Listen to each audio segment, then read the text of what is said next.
अगर सिनेमा की दुनिया में माँ के किरदारों की बात आएगी तो रीमा लागू का नाम जरूर लिया जाएगा। रीमा लागू का चेहरा एकदम माँ की मूरत जैसा लगता था। माँ कैसे हंसती हैं, कैसे रोती हैं, कैसे गुस्सा करती हैं और कैसे एक जवान लड़की की सहेली बन जाती हैं। बड़े पर्दे पर रीमा लागू ने ये सब दिखा दिया था। 90 के दशक में जब अभिनेत्रियां माँ का किरदार निभाने से पीछे हटती थी, उस दौर में उन्होंने पर्दे पर माँ की परिभाषा बदल कर रख दी। रीमा लागू ने बता दिया था कि माँ केवल सूती साड़ी में रोना ही नहीं जानती, बल्कि सजना संवरना और हंसना भी जानती हैं। तो चलिए आज अभिनेत्री रीमा लागू से जुड़ी कुछ खास बातें आपको बताते हैं। रीमा लागू ने पर्दे पर सलमान खान, माधुरी दीक्षित, जूही चावला और काजोल की माँ का किरदार निभाया है। सलमान खान की माँ के किरदार में तो रीमा लागू ऐसे जचती थी कि जैसे सच में वो सलमान की ही माँ है। उस दौर में जब फिल्मों में हीरो हीरोइन अहम किरदारों में होते थे और लोग उनको देखने के लिए ही जाते थे, उस वक्त पर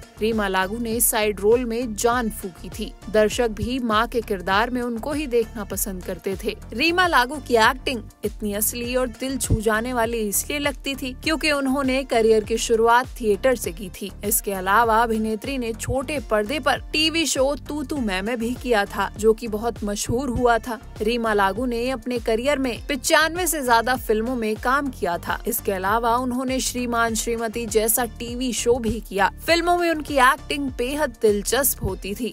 रीमा लागू पहली बार 1988 में रिलीज हुई फिल्म कयामत से कयामत तक में जूही चावला की माँ बनी थी। इस रोल में उन्हें दर्शकों से बहुत प्यार मिला। इसके बाद 1989 में फिल्म मैंने प्यार किया और 1991 में फिल्म साजन में उन्होंने माँ का किरदार प्ले किया। फिल्मों में माँ का किरदार निभा रीमा फेमस हो गयी। खास बात ये है कि रीमा लागू ने कई फिल्मों में सलमान खान की माँ का किरदार निभाया, जिसमें हम साथ साथ है जैसी फिल्म भी शामिल है। इसके अलावा हम आपके हैं कौन, मैंने प्यार किया, साजन और शादी करके फंस गया जैसी फिल्मों में सलमान और रीमा को साथ देखा गया। रीमा ने उस दौर की माँ को भी चुनौती दी थी जो सिर्फ पर्दे पर रोती रहती थी। रीमा ने अपने किरदार के जरिए बताया था कि माँ होने का मतलब ये नहीं है कि वो सिर्फ हल्के रंग की साड़ी पहनकर रोती रहे और केवल अपने बच्चों के बारे में सोचे, बल्कि माँ तो वो भी है जो खुलकर हंसे, खुश रहे, सजे सवरे और अपने बारे में भी सोचे।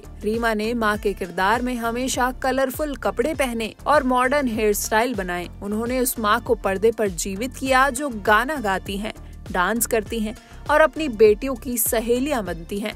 रीमा लागू ने अपनी मृत्यु के कुछ घंटे पहले तक भी शूटिंग की थी।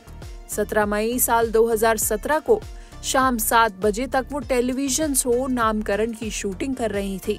बाद में उन्हें सीने में दर्द के कारण अस्पताल ले जाया गया, जहां उन्हें दिल का दौरा पड़ा और 18 मई को सुबह 3:15 बजे उनका निधन हो गया। रीमा ने अपने करियर में 95 से ज्यादा फिल्मों में काम किया था। मुंबई के कोकिलाबेन अस्पताल में उन्होंने अंतिम सांस ली। रीमा लागू को फिल्मों में मां के रूप में निभाए गए उनके किरदारों के लिए आज भी याद किया जाता है। रीमा लागू ने अपने दमदार अभिनय से मां के किरदार को नई पहचान दी। उन्होंने दिखाया कि मां सिर्फ आंसू बहाने वाली नहीं होती, बल्कि वो खुश रहती है, हंसती है और जिंदगी जीती है। उनकी मुस्कान, उनका प्यार और उनका अंदाज आज भी लोगों के दिलों में जिंदा है। पर्दे पर निभाए गए उनके माँ के किरदार आज भी उतने ही सजीव लगते हैं जितने पहले थे। तो फिलहाल के लिए बस इतना ही। बॉलीवुड जगत से जुड़े ऐसे ही दिग्गज कलाकारों के अनसुने किस्से जानने के लिए देखते रहिए TNP एक्सप्लोर।